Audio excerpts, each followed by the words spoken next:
Good morning, everyone. This is another edition of the Sister Story, Adrian Dominican Sisters, during this time of the pandemic and our use of Zoom. So today we'd like to welcome Sister Durstyne, better known to most of us as Dusty Farnan, who will share her story with us, as much of her story as she wants us to know. So, although I gave you a set of questions to ponder, Dusty, this is your time, your life in 30 minutes. So we can't hear everything, but what to you do you feel is most special and that's happened in your life? Now, you know, there's something we all like to know, unless we know you personally better, a little bit about your beginnings. You know, how did you start out? Who were you? What was the family life and values, etc.? So if you could tell us a little bit about your early beginnings, and I think it was in Michigan. Yes, Okay. well, good morning, Peg. I'm happy to be here with everyone. And I guess some people want to know, did I have a religious name as well? And yes, I was Sister Mary Charmaine, which was my third sister's name, and she's still living. Right. So I come from St. Joseph, Michigan, on the lake, and Lake Michigan, and I am the firstborn of 4 daughters, and I'm the daughter of a bartender. My father, Robert, owned his own bar, and my mother, a Southern Baptist, who remained Baptist until she met God in eternal life. So, yeah, and the best part about my father's bar was the pizza and the burgers. Of course, you know, every bar, that's the best food, right? And my mother, who was a Baptist, loved to take pizza on Friday night to the sisters at the convent. So she always ordered pizza and brought it to them. It was so St. Joseph's, Yeah, and the sisters loved her. And my youngest sister, Anne Maurice, was actually named after Sister Anne Maurice, who was in the community for several years. Yeah. Nice. So what was the family life like? Did you eat together? Did you? Well, you know, I would say we're a pretty close family. My mother was a psychiatric nurse by training, and my father, of course, a local bartender owner. The first 20 years of married life, my father worked at the bar and then had the opportunity to buy it from the owner because he said, if I stay here any longer, I won't be alive to watch my son grow up. Oh. So Dad took up the offer and then invited my mom, which was one of the most difficult things in her life, was to actually go and work in the town. Not because she served anything or anything like that, but needed to help clean and serve and just give my dad a hand. And she did it like she did everything when she was living, with great humor and with great finesse. And so those were the early days. And Hey, Dusty, one minute. What's the difference between a bar and a tavern? You know, that's a very good question. I don't know. I was just thinking, it's a little classier, tavern. My father's, it was called the Pine Pub, the name, and it had a huge bar. It was very large, and it was in an old hotel. So on top of the bar was a hotel for residents. I don't think I ever got beyond the first floor, so I don't know what it looked like. And then, of course, you know, every bar has a pool table, and that was fabulous. So, and so Sunday afternoons, my father worked quite a bit. When we were kids, we made sure he always had a good hot Sunday meal. So we girls, because we only were 2 blocks away from the pub, this is microwave days, we would take a tray and put the food on it that Mother made. She was a fabulous cook and a fabulous baker. We wrapped it with tea towels and then aluminum foil and walked down the street up to the bar and handed it to our father. Oh, isn't that sweet? Anyway, memories, that's that's a very old memory with Uh-huh. my father and with my family. Uh-huh. It And sounds like a very close family. Your values are coming out, right? Uh-huh. when I was in high school, I went to St. Joseph Catholic School, where the Adrian Dominican Sisters were my mentors and my educators from grades 1 through 12. The sisters came, and the sister at that time was Sister Rachel Marie, who was Sister Marion Copy. Okay. Mm-hmm. She was the musician, and then they said, well, we can't do that anymore. We're not allowed to play the organ anymore. And so they asked me if I would play the organ at morning mass, and I said to my mom, can you believe that? Those sisters are asking me, a teenager, to play the organ every morning in high school. And my mother said to me, isn't that the least you can do for your church? Oh, God. I said, but Mom, I'm a teenager. However, Yeah. the story went, I did play the organ at St. Joseph Catholic Church for 4 years in high school, and on Sunday mornings for Mass as well. So I finished high school and then went to a community college for a year because financially couldn't afford to go to any other school. And so that was kind of, I just have to, something in my way. Okay. So it was a great year. I loved going to the Lake Michigan College. Okay. It was in the early days. So now it's a 4-year college, I think. And this is where the Siena Heights University has a place for students who don't have to travel all the way to Adrian to go to school. So, which is great. And my brother-in-law is as a result, a graduate of Siena Heights University. Oh, nice. Mm-hmm. And he and Roger and my sister Barb, who's next to me in age, developed another partnership within their partnership, where she typed up the papers that he wrote, and then he submitted them. So it was a great thing. And while he studied, she read, because she's quite a reader. Okay. So anyway, or was knitting or some craft, because she was really good with crafts as well. Mm-hmm. Mm-hmm. Mm-hmm. So that's a little bit about those early days. Like most Adrian Dominican Sisters, I started off as an educator, teaching first grade. Now, I know you had Adrian Dominican Sisters there, but how did you start thinking about becoming a nun? Well, every now and then I would think about it in high school, and then I said, oh, no, I'm not going to do that. Mm-hmm. Because I always thought I wanted to get married and have 12 children, and they each had a different name from a different country. Why or how come, I'm not exactly sure. But when I wasn't,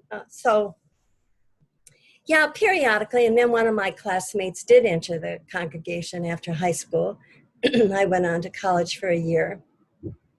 And then I had the opportunity to attend her ceremony into the novitiate. And it was very moving and very inspiring. And I just kept thinking about it and thinking, well, maybe this is what I should be doing. Why am I worried about whatever else? Mm-hmm. So the next thing I knew, I said something to the sisters. At that time, Sister Marion Copy was there. Right. Sister Mary Lou Putro was in. Sister Joan Delaplane was living there at the time. So I had some of the best educators. Yes, you did. And some of the not only educators, but lively people and inviting and encouraging. So that was really enjoyable. So your liveliness, which certainly you got from your family, was kept up with some of the women that you met. That's good.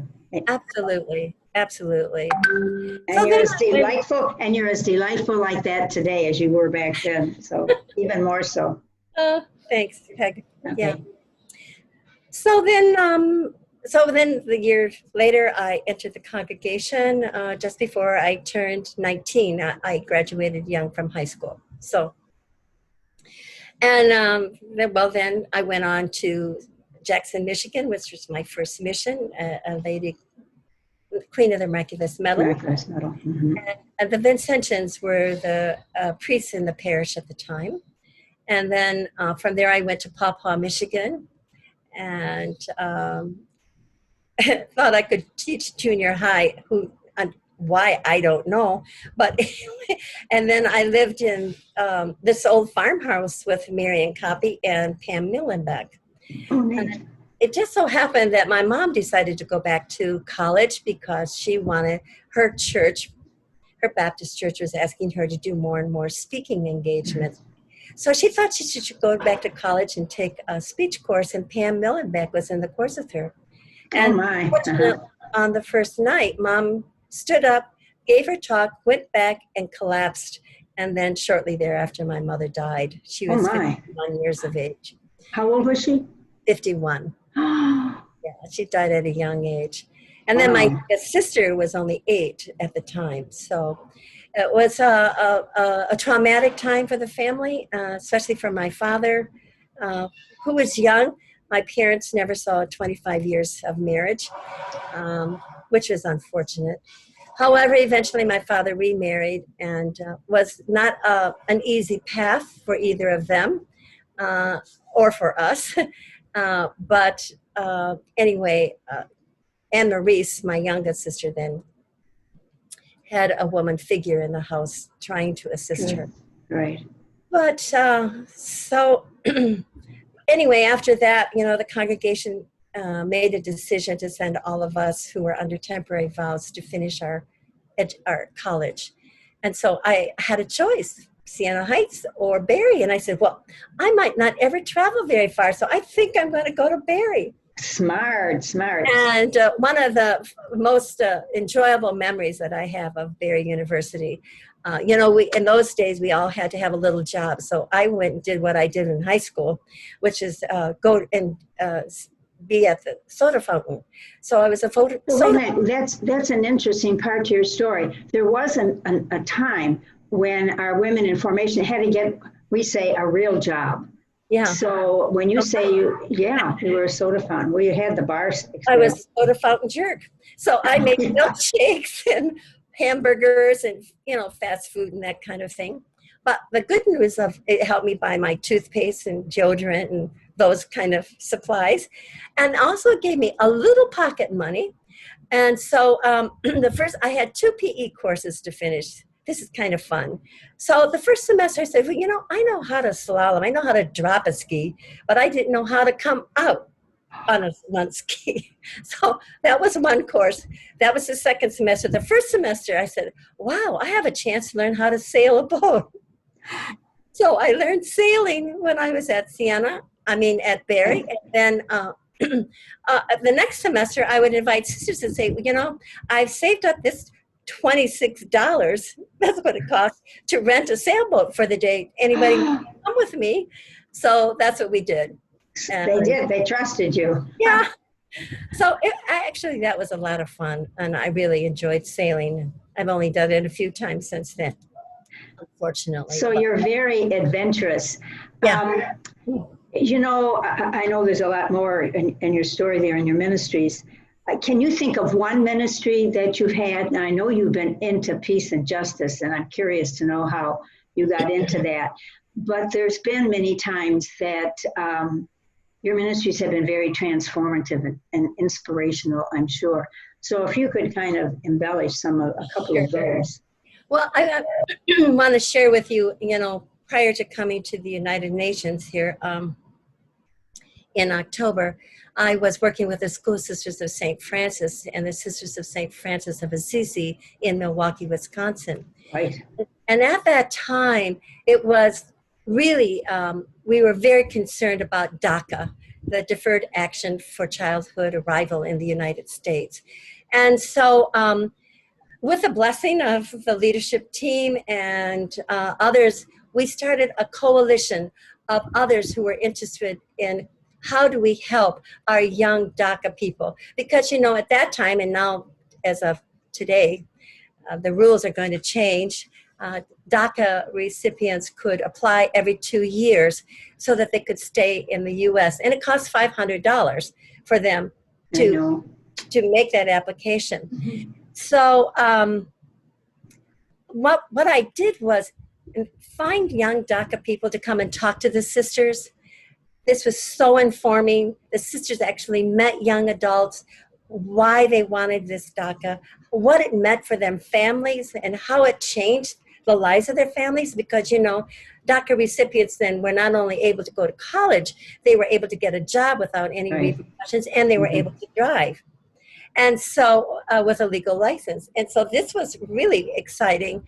And so these young people told the sisters their stories. We did letter writing campaigns. So we had several different kind of interactions.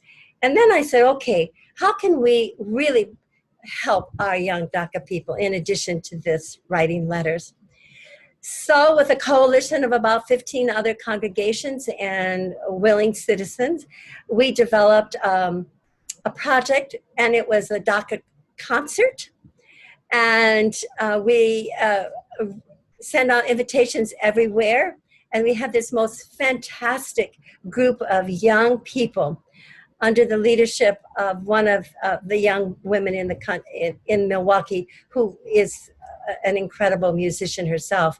And so they came and they played their guitars and their violins and their all string instruments and singing. So we held a concert, and it was my first time ever doing this kind of a fundraiser, but together we raised $17,000. Wow. Where we were, and the school sisters president allowed us, Sister Mary Dietz, to use the chapel of the school sisters, which is such a magnificent place, for this concert. And the young people absolutely loved performing in the St. Joseph Chapel, because they had never heard their sound like they heard in that chapel. Mm-hmm. So anyway, so that was a wonderful feat, and the sisters were so generous, and the chapel was full. Mm-hmm. And it was a great way to hear music from the young Latinos and Latinas who are trying to become professional musicians. And even the gentleman who wrote one of the pieces was there, a composer, and he was so inspired himself by the young people and their work. So that was one incredible thing that I was able to help spearhead among all this coalition. But Dusty, what was it, who or what really got you interested in working with the peace and justice issue? Because you've done that for years. Yeah, that's a great question. I never thought this is where my life would go, because I trained as a social worker, and I always wanted to help people from the inside out. So see, I'm a social worker too, and I'm trying to bring your inside out. and that's why I became a social worker. I always wanted to be one, a clinical social worker. So that's what I did. But I had been working really hard in the hospital where I was. At that time, it was in Cottage Hospital, which became part of Henry Ford in Grosse Pointe, and working on the mental health unit there for several years, about 5 or 6 years. And an invitation came from Sister Mary Pat Dewey, God rest her soul. Right. And who said, you know, Dusty, we really need somebody to take on this new position. They were expanding the one that was already a campus justice and peace office that Sister Marcine Clem led. Wow. And so I thought about it, and I thought, okay, well, maybe I could apply for this position. And at that time, I had to go before the general counsel, which was Ann Guinan, and then she had others with her in the interview. So I went for Sister Pat Johnson was the other interviewer. I think there was a third person, but I can't recall who that was. It was in the late 90s, around 96. So I interviewed, and I had a lot of energy. I said, you know, you realize this is a new four-way, finding the wrong word, a new way for me to be about my ministry. And I said, but I have some ideas about what we could do, et cetera, et cetera. So I shared those with the sisters, and I don't know, a week or two later, I received a call presenting the position to me, and I said, yes. Wow. I was working really hard in the hospital. I said, well, if I'm going to work this hard, I think I should work this hard for my congregation. Very good. Very good. I accepted. And then my first year, I commuted between Adrian and Grosse Pointe. And then I made the decision to move to Adrian. And that's right. Yeah. So that's how I got into it. And my goodness, my position took me many, many, many places in the world. You've been around the world and back, I think. Yes, yes, I have. Yeah. Africa? Yeah, that was the early days. So when I was at Barry University, the invitation came at that time from Mary Duval to all of us, saying, sisters, we're opening this new mission in Africa. And I thought, well, why not? I'm young. I'm 26, 25. I could do that. And I don't know why I thought I could do it. But anyway, I did prepare to go to Africa. And then I spent almost 7 years in the continent, in the West Africa, in Ghana, way in the Northern Territory, and in East Africa and Kenya, working with indigenous women's communities in both countries. Wow. Yeah. You've been many, many places. You also have a gift, I believe, of networking, of bringing people and places together. And it's your energy, it's your personality, but what makes you so good at that? You know how to network. That's a gift. Yeah, what makes me so good at it, I'm not sure. I just know, especially today, at this time, we can't work alone. We have to work with others if we're going to be successful in anything that we do, in any movement that we move forward into. And so I just know that collaboration is very important. And the other thing is, lots of people want to be involved, but they need someone to connect them. Yes. So that they can become involved. And so I don't know, actually in many ways it's more natural for me to do. And I don't know where that comes from, really. I haven't thought enough about it to know what the origins of that connection is. But I do know that it's very important to involve others and to connect others, because the work that I'm about, no matter what it is, isn't about my work. It's our work. So how do I get all of us or more of us engaged? Because I can't get everybody, but it's so, yeah, I do a lot of networking. I remember people, I remember places. Every time somebody gives me a new name, I immediately put it into my computer and into my contacts. So I don't lose it. And up here as well. Tell us about your present position. Yeah, well, I'm a neophyte here at the United Nations. I've just been here since the end of October. I had a week of orientation with Sister Margaret Mays, who was my predecessor in this position, who has now gone to Rome to work with the Dominican Sisters International. So we had a week together, and then since then I've been kind of doing a little fumbling around. I've started working here at the UN. The NGOs work in collaboration with others in what they call working groups. So I have followed the working group on homelessness, which was initiated by the Vincentian community, or the Sisters of Charity and the Vincentian Fathers, and have been working diligently with them on homelessness, which is a huge global issue. It's not just a U.S. issue. That's right. And then we've been working on the Commission on the Status of Women.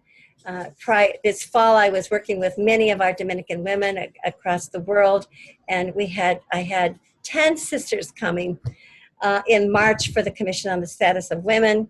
And then 1 week before they were arriving, I had to write to them and say, I'm sorry, it's canceled due to the COVID. And one of the Vietnamese sisters kept writing to me saying, are you sure it's going to happen? I said, well, so far, so good. They were smarter than I was. That COVID has changed all our lives. I mean, all of a sudden, it really has made our world totally different. And I certainly don't want to say for the worst. I mean, I think many good things have happened because of it. And yeah, many ways of connecting. You yes. know, working at the UN and with so many of the meetings online through Zoom and other technology or webcasting or webinars, what has happened is that more people from the South and the developing countries, not that they all have the technical advice that they need, but more people than ever have been participating. So we're getting much more feedback about how they perceive things in the world and what they need and what we need to do in order for that to happen. You know, this is the 75th anniversary of the United Nations. Oh, really? Okay. And 75th anniversary of the atomic bomb and nuclear weapon and bombing of Nagasaki. And as we look back, do you have a certain motto, a certain scripture saying that's gotten you to this point in your life?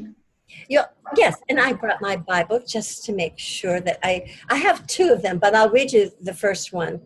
And it's from Deuteronomy chapter 30. I have set before you life and death, blessing and curse. Therefore, choose life, that you and your descendants may live. Beautiful. That's you. Choosing life is really very important. And that's, we all have that before us every day. By choosing life, it's not necessarily breath, but it's choosing what we're going to do to make a difference. Engagement in some way, yeah. So that's one of them. The other one is from St. John's Gospel, remain in my love. Good. All right, now as a congregation, we are involved, some of us are totally involved in some newness, some futures that's, I mean, going to be a bigger chapter, and we're getting to know each other better.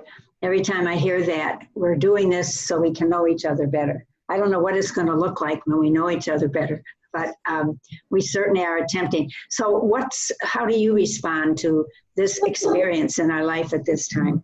Well, you know what? I think it'll be the first time in my life, because this is only going to be a temporary move with these 4 chapters. Right. One. And then I think we're going to move into oneness. Oh, definitely, yes. And it'll be the first time in my life as a Dominican of Adrian that I will be part of the whole. Got it. I've never lived in that. So it's kind of like, if you will, it's a moving towards our origins in a way, where we're just one congregation. We've always been one congregation, but we've been separated into regional groups in order to function better. But I'm okay with it. I'm looking forward to it. I don't necessarily see it as a call to getting to know each other better, so much as a call to strengthen our relationships, so that we might have ministries that we can call to and do. And so, and again, it will call all of us by this knowing more of who we are, but to be able to connect even better.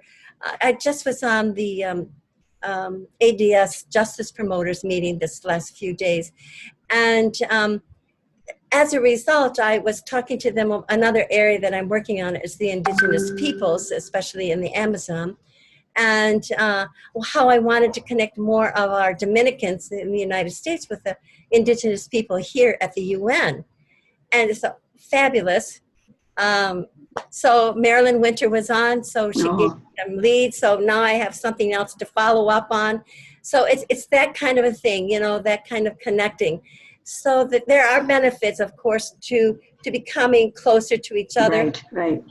But I mean, we're still pretty distant wise. We go right. I liked your response about strengthening our relationships, and that's a very good response. The other, from my perspective, the other thing is the perspective that you look at. You want to get back where many of us began, where we were one, and then we broke off. Yeah. So that's an interesting experience. Okay, just a couple more questions. What might we be surprised about you if you told us? Is there something that we would be saying, oh my gosh, you're kidding, Dusty? And how did you get Dusty? How'd you get Durstyne? My mother went to college with a Durstyne. Oh, I cute. never had the opportunity to meet Durstyne or actually know her full name. That's how I got that name. And I don't know, my family just, ever since I was a child, called me Dusty. Dusty. All right, back to the question. Well, maybe one thing that's a surprise, maybe people don't know, but growing up in high school, we had 3 exchange students in our high school. Right. And I suppose that's how, in a way, my wandering lust went to the global community, because they were from Mexico, Argentina, and Chile. And my sister Barb, next to me in age, is still extremely close to Marbella Contreras, who lived with us in high school just 1 year. And Barb has been to her wedding, to her children's weddings, to their graduations. And so that's been really lovely. When I was a kid, I loved to garden. And so I created my own little garden in our backyard. And I like to do a lot of domestic things. I love cooking, even though I'm not the greatest cook, but I love recipes. Like yeah. Give me a recipe, I can follow it. Good. Okay, is there something else you'd like to share with us that maybe I didn't ask? We just have a couple of minutes left. Well, I can't think of anything else. I was looking at the list and I wrote notes myself. And I think I've shared most of. Those are just standard questions. I love being an Adrian Dominican.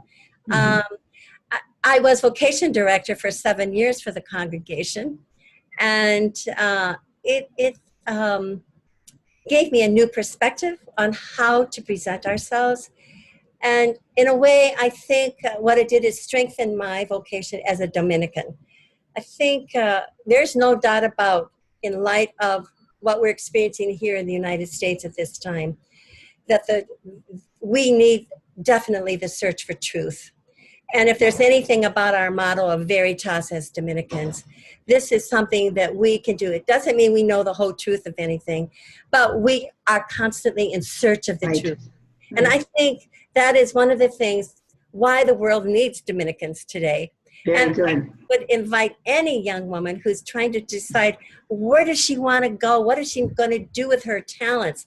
I just received a lovely note from a young woman, about 30, who just entered a Dominican order in Spain. She is herself originally from Mexico, but lives in Spain, and said she's doing okay. She's 6 months into her postulancy. And I'm thinking, oh, wow, how thrilling.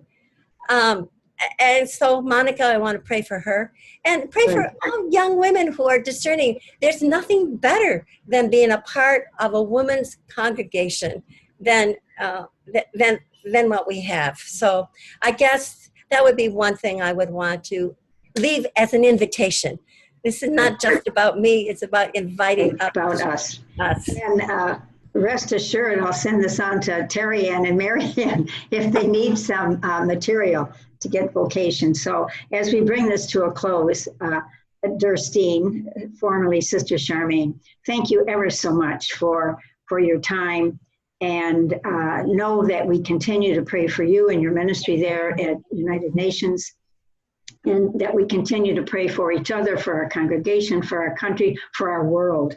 One thing I think that pandemic, for me, it's brought us to a better it's brought me to a better global perspective and understanding as well. There's no doubt about that. So God bless you, and I just leave you with, say a prayer that this worked.